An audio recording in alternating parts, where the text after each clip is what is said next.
Your voice, your opinion, your community. Fact TV, free speech, protected.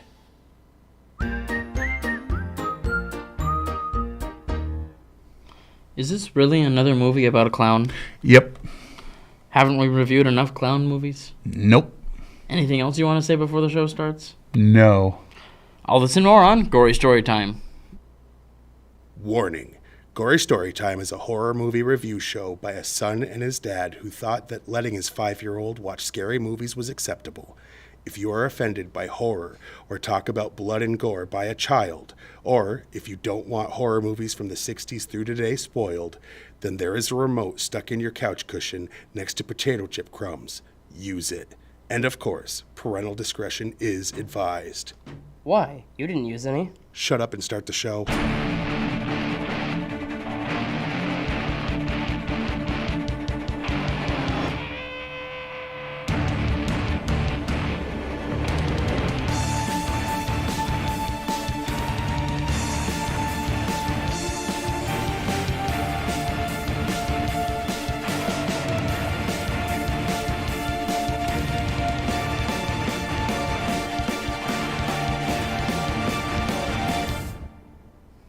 Welcome to Gory Storytime. I'm your host, Jason. I'm his host, or co-host. I'm his host father. I'm his guest host? No. Co-host. He's the guy who's here every week that's not me. I'm sober. Tired. Yes, sober, but right. Also... So there's no excuse. Nope. I mean, tired. I don't know about that. Anyway, this week we're going to do a movie that... It's one of those where it is horrific. Google this movie, all right? It'll tell you that it is a horror comedy. Some things say that. Others call it a dramedy. Go to IMDb. It'll not say tell you horror anywhere. or comedy. Right. It just says drama. Yeah. Like here's the thing. There's movies that are on the edge that we've done before. Did we do Cheap Thrills on this show? I think we did. I believe that we did do Cheap Thrills. Okay. And then, I mean, there's been a few. This is a less atrocious pick than, say, The Greasy Strangler. I would be careful saying that. Well, at least I didn't see Old Man Winky flopping in the breeze. Sure. Nope. Sure. Nope. It's already better. All right. You heard it here. Wait till you hear the content of this movie if you haven't seen it. Anyway. The basic premise is there's a guy who his lifelong dream is to be a clown for kids' parties. That's all he wants to do. He wants to make kids happy and wants to make a living doing it. He doesn't care if he gets rich. He just wants to be able to pay his bills. And he's having a rough time doing that. His mom's in a old folks home and she's mean to him. That's the nice way of saying that. That aren't great. His landlord's kind of a jerk. He's got problems. And then he decides he's going to do a second clown called Vulgar, and the whole plan is he's going to show up at your bachelor party. You'll be surprised by a clown grinding on you, and then he gets out of the way and the real stripper comes in. Right. But he'll be one of those prankster clowns. But he only does that once, and things go wrong, and we'll get into more of what that is because we kind of have to. It's not giving much away. Like, without it, the movie doesn't happen. So, but we'll get into that. Anything else you want to say in the description of the movie? I don't think so. All right, then why don't we throw it to a trailer so that they can see exactly what we're talking about?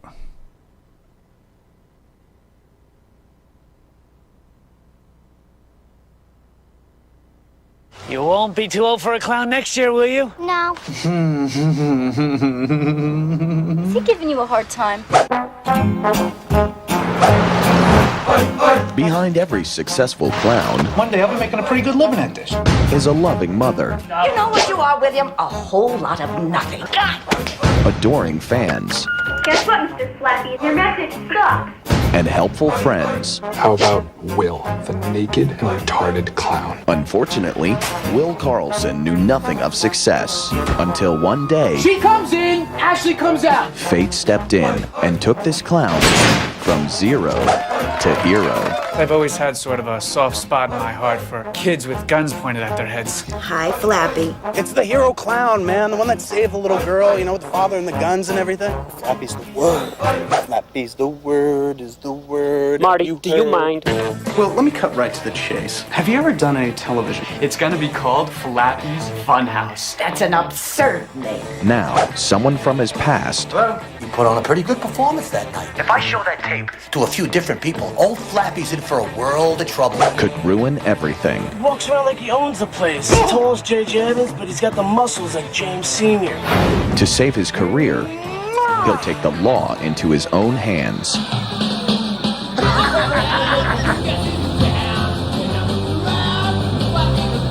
From executive producers Scott Mosier and Kevin Smith, the creators of Dogma, Chasing Amy, and Jay and Silent Bob Strike Back, and starring Brian O'Halloran of Clerks, Kevin Smith, and Jason Mewes. Call a spade a spade. What you're proposing is vulgar. That's sort of a nice ring to it. Vulgar. If you're a parent and you haven't secured them for your kid's birthday party, forget it. You're meat. They hate you, man.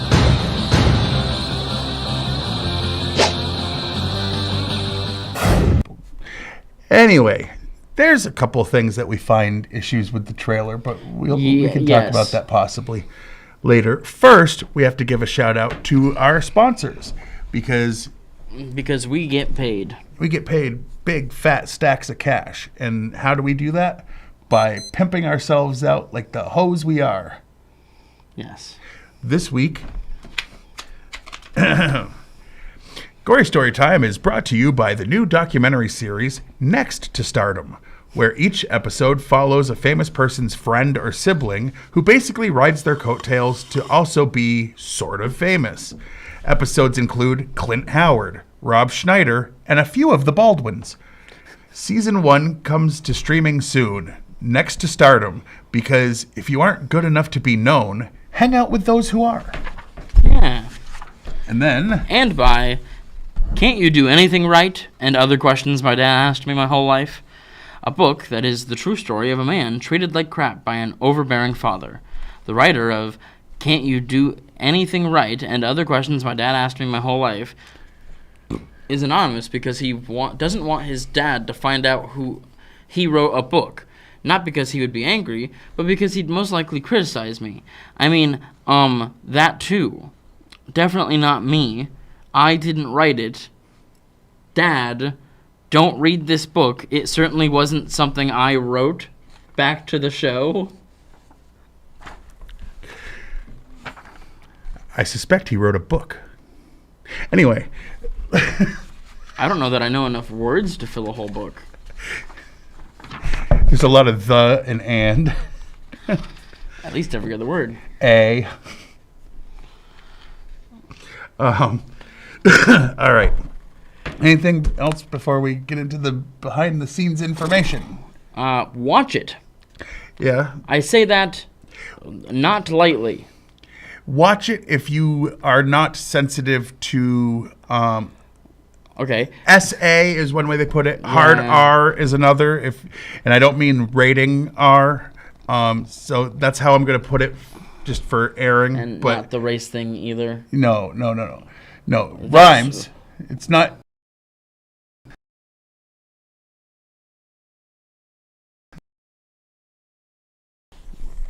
Anyway, so everyone knows what we're talking about. So if you can handle that being a major plot point, then watch it. If you can't, this will trigger you. I would think so. Yeah. I would. But now we'll get into the behind the scenes information, or as Jason likes to call it, the meat and beef of the show. Or as Colin likes to call it, the meat and beef of the show. The idea came from art design drawn by Kevin Smith's friend Walt Flanagan. It was meant to be a car decal, but Kevin saw it and loved it so much he wanted to use it for his film company, View Askew Productions. Kevin said he wanted to make a whole movie around the backstory for the logo when he speculated and spitballed with Flanagan and friend Brian Johnson outside the Quick Stop one night. With other projects preoccupying Kevin, Brian asked if he could make the film, and Kevin agreed. So Brian Johnson... That was his first mistake. If you've ever seen the show Comic Book Men, they called him the beard guy. He was the guy with the big beard. Him and Walt Flanagan were... That he should never shave. Yeah, because he has no chin, and you can see that in this. But I think he knows that. That's why he's beard guy. I actually have a chin under my beard. I have multiple chins under my beard. Yeah, But I've got anyway, a couple of them myself. Your turn. When Will is reading the screenplay for the movie to be based on his kids' show host character, the author's name on the cover is Monica Hampton, one of the film's producers. Johnson cast his mother, his father, and cousin in brief cameos. His mother walking their late dog, his father as a hard R/torture victim trapped in a metal contraption, and his cousin as a young delinquent who attacks Flappy. His grandmother was also a resident of Shady Acres retirement home. The role of Scotty was originally written for Ben Affleck. When Affleck's career took off into major Hollywood films, that part was given to Scott Mosier. Ed Finelli, the character, at one point says, "What we have here is a failure to communicate. Some men you just can't reach," which is a line said by the Warden in Cool Hand Luke from 1967, and was also sampled in the song Civil War on the Use Your Illusion 2 album by Guns N' Roses. Vulgar the Clown was the mascot for View Askew Productions. Kevin Smith and Scott Mosier changed it to animated variations of the more iconic Jay and Silent Bob. It's the only where Brian O'Halloran's character does not have the last name Hicks. He always plays either Dante Hicks or one of his relatives, basically. Flappy calls Mrs. Affleck to tell her he won't be able to do the party. Benny then gets on the phone and talks him into it, a reference to Ben Affleck, who has appeared in most of Kevin Smith's films. That's true. Flappy, let's see, the inspiration for Ed Finelli, the father and lead Har-Arer, came from Dennis Hopper's role as Frank Booth in Blue Velvet. Kevin Smith's character, Martin Ingram, is a play on Malcolm Ingram, who directed Drawing Flies, which Smith produced. Yes. This is the first time Vulgar meets the Finellis. They're in room 37. This is a number used frequently in View Askew movies.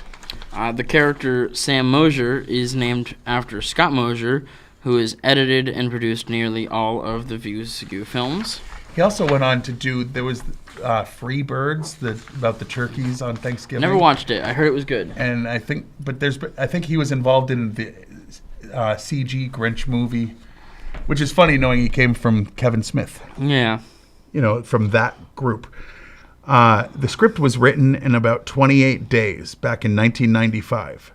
The final production was shot in 26 days in 1998. Awesome. The inspiration for the Finelli sons, Gino and Frankie, came from Deliverance. A movie that I would like to say we need to watch because it's not a horror movie, but it is the scariest thing I've ever seen in my life. And anyone that's seen Deliverance, I would say if this the thing. Because of that, right? Then that counts because of that. I mean, sure. I've always said, people say, "Oh, you love horror movies. What's the scariest movie you ever saw?" I said, "Deliverance." They're like, "That's not a horror movie." I'm like, "I don't care. It scared me way more than Freddy." Anyway, Freddy doesn't exist. The film was in production for so long, 3 years, according to that last thing that I had read, that almost all of the locations either no longer exist or have moved. The leading title role of Will Carlson, Flappy, and Vulgar, all three, was specifically written for Brian O'Halloran. Once again, Walt Flanagan's dog is mentioned, just like in other View Askew movies. I think the first time they mentioned it was in Mallrats. Yeah. Someone was like, "Did you see Walt Flanagan's dog? It's the fastest dog on the planet." Yeah. Many of the grips, assistants, and film crew took bit parts in the movie due to the incredibly tight budget. Here's where some of it was spent. It was edited at Skywalker Sound. That's huge. It is. For this? For Kevin Smith, Star I'm not Wars. Surprised by Kevin love Smith getting into guy. Skywalker Anyway. Sound. This getting into Skywalker Sound. Well, yeah. Will's left hand is supposedly cut after holding a piece of broken glass. But a minute later, the hand is perfectly fine. So that would be a little mistake that they made. A grave mistake. Aha. Ding, ding. All right. Now. Rotten Tomatoes exists. Yes. And for those who need a refresher, Rotten Tomatoes just takes all the well-known critics, or all the critics that they consider real. They take them, they divide by positive and negative reviews, and then they tell you the percentage of average, positive. right. No, not the average. The percentage of positive reviews. Yeah. And that for this was. The critics had it at a 23%. Did it say there was a lot of reviews? Do you know? I don't remember off the top of my head. Okay. In the hundreds. Okay. That's very people low. People had it obviously. in the thousands of reviews. Yeah. Well, more people are going to see these movies than reviewers because it's a side project from a friend of Kevin Smith. If you're not in on View Askew, you're not in. And even they have it at 41%. And there were no hiding numbers. I didn't have to go behind some wall to find the real number. Yeah. This was exactly as it was presented. Yes. Unfortunately. Well, I can see why people would be turned off to this movie. I completely get it. Turned off, yes, but no, if you don't, smart ass. Anyway, what was, since you really, really enjoyed this movie? I did. I'm gonna, and so did I. Obviously, I've been telling you for years you had to watch it. Yes.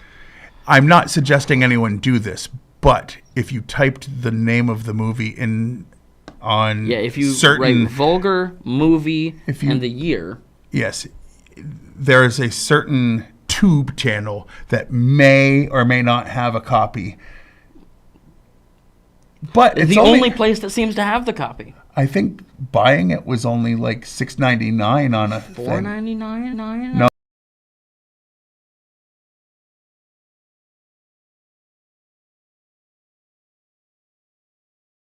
If you want to pay for this, I would like a physical copy. I would love to own this, but I wouldn't do it for. And I would love that poster on my your wall. Yeah, well, and on a shirt, and that mask, and that trench coat. And you want to like just have your own personal Ethan Suplee? Maybe. More now than then, but well.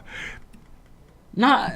Wow, because he's lost the weight and got buff. Now you're like. Now he could fight someone for me. I wouldn't have to do anything myself. Look at him. Anyway. He could walk through a brick wall. All right. Anyway, for anyone who doesn't know, Ethan Suplee, he was in a bunch of. He was in Mallrats. He was in My Name Is Earl as Earl's brother. He was a heavy set guy that he lost a lot of weight. Yeah, like and then he was worked in hard The Hunt to do it. that we recently had actually watched and reviewed on the show. Recently, like 3 years ago, 4 years ago. That's not that long ago. Actually, it was like 2016. That's like less than a quarter of my life. So anyway, but we're going on 10 years, in a couple months? Yeah. For the show, so more recent than not. But anyway, yes. What was your least favorite thing? Because that's always the harder part. All right. So this is very easy. All right. Actually, technically, it's difficult because there was two. But okay. It goes from one scene where the main bad guy dude is like, yo, I've got a child locked up in a box in my basement and I'm torturing them. And then it cuts to that scene of him doing that to the child. And it's like a 70-year-old man. That was Brian's dad, remember, from the facts? And we're looking at this very older than my dad person. Oh, yeah. Strapped to a table, trying to convince myself it's like a 9-year-old boy. Because he's only talking to him as if he is a child. And referenced outside of the room as if he was a child. Correct. I don't know. Did children not exist? Probably not that the parents wanted them to be put in a metal box and Did hard. What? It didn't show. Even with the old man, it didn't show it. Good. I agree. But I would rather it be an adult. And not pretend it's a kid. That was weird. Storytelling-wise, this was an old man pretending to be like a little boy, and I did Or not it was buy just the guy's fantasy, like when Which people is wear worse. uniforms and... Like, but the guy was just dressed as an old man. Right, like it wasn't... All right, I don't well, my least favorite part was in the trailer. Because in the trailer, it says starring Kevin Smith and Jason Mewes, and it's not. They're even both in close, it. but, like- They are both in it. But if you consider a 90-minute, roughly a 90-minute runtime, and like less than 5 minutes for one and less than 10 minutes for the other being stars, then sure. But otherwise, they were side characters, and that's fine. But don't say Like if starring. Iron Man's a side character / cameo in Homecoming, then No. like he didn't star in that movie, so then mean, these he guys did. didn't star in this movie. Right. He did more than they did in this. But that they did a great job for the characters they were playing, but they were not the stars of this movie. Brian O'Halloran. Jason Mewes knew his lines, all right? Oh, yeah. He's good at that, actually. He is. He's actually, there's a history of that for many movies. But anyway, what's your favorite thing? Probably that our hero, right? Vulgar, never had to become a criminal. Yeah, like he then, after getting assaulted, so basically what we left off with at the beginning was he gets assaulted, it's videotaped or filmed, and He then makes it huge. He then saves someone from abuse, gets on national TV, and they give him a kid's show as a clown because he was dressed as a clown when he saved that person. He becomes the biggest thing in the world, and then the guy who had assaulted him says, hey, I've got the film and I'm going to edit it so it looks like you were enjoying it, and you'll lose everything if you don't give me money. And he goes on a path of revenge. And the end of that path is he doesn't become the criminal I wanted him to. He doesn't have to. But things work out. That's all we're going to say so we don't spoil it. Like, go watch it. Yeah. It doesn't show any of the stuff. So if But the talking subject about is it enough, to then trigger don't. you, then definitely don't. All right. My favorite part was probably the fact that a weird clown that a guy's friend just happened to draw, because Walt Flanagan is an amazing artist. Yeah. He's done album covers for heavy metal bands and stuff. Like, he's done a lot of artwork. Yeah. I used to listen to Tell 'em Steve Dave, the podcast with him and Brian and a bunch of other people. Actually, what's his name from the Practical Jokers, too? What's his name? Which one? The one that was on... Brian... No, Quinn? Yeah, Quinn.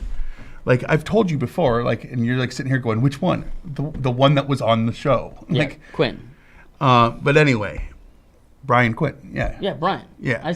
Well, there's so many Brians. I was like, Brian? You're like, no. But Quinn? Yes. Well, I just said Brian Johnson or whatever. Anyway, the point, and Walt Flanagan, good show. I was correct. Not the point. I feel like it The was... point is, I love that the entire basis of the movie is what is the effed up story behind this creepy clown with like ripped up like lingerie on. And this movie does explain that. It does. It really does. This movie does a really good job at putting a story behind that picture. I would never look at that and go, tell me the story. But, you know. I'm glad someone else did. I'm glad Brian Johnson did. Yes. Yes. Definitely. Anyway, yes. on a scale of 1 to 10, 1 being, you know, a baseball bat wrapped in barbed wire to the nuts, and 10 being someone like your wife doing something way more gentle to them. Okay. So, not that I wanted to think about my balls in reference to this movie. All right, just going to put that out there right now. I'm trying to figure out how to scale it. Like a 7.5? So a lot further away from the smashing. And stabbing. Watching this was nothing like smashing my balls in with a bat of any sort. All right, it was nothing like that. He watched it in a very different frame of mind than I did. No, I rewatched it. No, I'm gonna go ahead and I'm gonna probably give it a 6.5.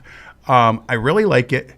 It's just, it was obvious that they didn't put as much into it as some of the other View Askew stuff because it wasn't a Kevin Smith movie. And it was a side project. Right. I mean, look at the subject matter. It's like not, they weren't really doing this. But I think that actually, you know what? I'm going to go up to a 7. I'm going to go up to 7 because it is what it is because of all the restrictions. And I wouldn't want to change anything. Almost. I wouldn't want to change almost anything. I mean, if Ben Affleck could have played Little Benny. Or, you know what? If he played the little boy, then I would buy it. That the grandfather-looking guy. All right. Now throw the stuff up on the side because we got to get out of here. So that stuff, yes. You can watch this show on Fact TV channel 1082, Thursdays 8:30 p.m. and Fridays at 7 p.m. You can like us on Facebook, and by us, I mean Gory Storytime and Fact TV. You can go to fact8.com, watch a bunch of the back episodes of this, as well as thousands of hours of stuff. You can follow us on X. Not anything to do with the show, but I'm at Craig Jakes, all one word, all lowercase. And you can follow me at Jiggly Firm Brain. I only tweet things that he says that I find funny, in or out of context, usually out. Unless the context somehow makes it funnier, which rarely does, but when it does, he does it. Yeah. And please give, if you're seeing this on YouTube, go to my YouTube channel, just type in Gory Storytime, it'll pop up with that one, and it'll come up with Fact TV's. Give them both a like, subscribe, hit the notification bell, share, comment, and all if the anybody things wants that to, can help. Fan mail us a copy of this movie. Yeah. If Kevin Smith happens to Google, has anyone reviewed this lately, and sees this, I would love a Blu-ray. Kevin Smith, hello. Thank you for watching our show. Just hoping and set. We're sorry you didn't like Monstered. Okay, so... Yeah, no. Anytime. So, anyway, I've been your host, Jason. I'm his co-host and father, Craig. Hey, I said it right that time. That's correct. And sweet dreams.